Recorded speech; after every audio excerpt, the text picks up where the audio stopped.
there's four pillars of what we do. There's injectable, so Botox and filler. There's laser and energy-based device, which is super important, resurfacing the skin, IPL, all that kind of stuff. And then there's at-home medical grade skincare. And then there's esthetician services like hydrofacial peels, that kind of stuff.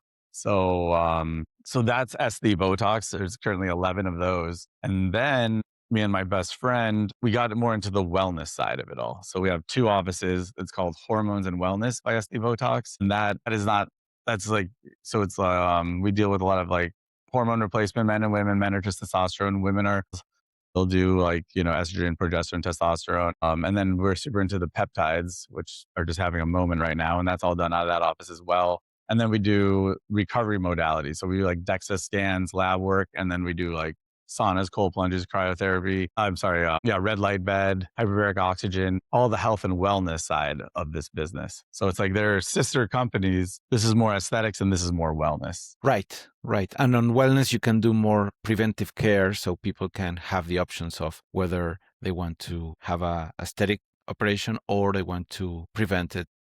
Absolutely. Yeah. So that side, it's the younger generation is prioritizing health above like all the material possessions and things that like the older generation spends money on. And so, they're drinking less. They're all wearing like a Aura or a Whoop or a Apple Watch. So, they see the effects of like say drinking on their body. They get that instant feedback and they love all the health and wellness side. There's a lot of them that are, they don't like Botox somehow at some point became cool. It's the best thing. I mean, I'm not complaining, but it's like sometimes they come in at like 22 years old and they don't even have a line on their face and they're like, they want Botox. So the right thing to do is not to do it. And that's what we do. But it is a changing cultural shift kind of towards the wellness and the aesthetic and taking care of yourself and being willing to spend a bigger portion of your money on on bettering yourself, your skin, your health, etc. Kind of not waiting until you get sick. Yeah. Right.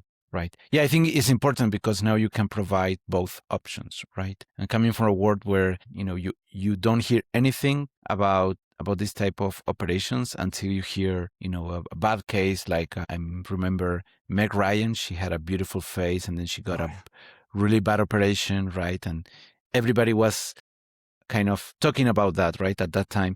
But nobody talks about the successful cases of plastic operations where you cannot see it, right? Exactly. The goal is that you get something done and you look good, but no one knows that you had anything done. You don't want it obvious. And in Meg Ryan's case, like a lot of the celebrities I think it's just a matter of way too much filler. So filler, hyaluronic acid, you injected, you can make lips bigger, cheeks, anywhere on jaws, chins, etc. And sometimes celebrities and non-celebrities will just go overboard with the filler and start looking kind of alienish and kind of gives a whole, like their face is our billboard, so we don't, we tell people no all the time because a little bit of filler is great, but a lot of filler, you're going to look weird. And so it's a little bit of what's called filler fatigue. A lot of people are putting less hyaluronic acid filler in the face. They're doing more Sculptra and other products, but we're not making the weird looking people.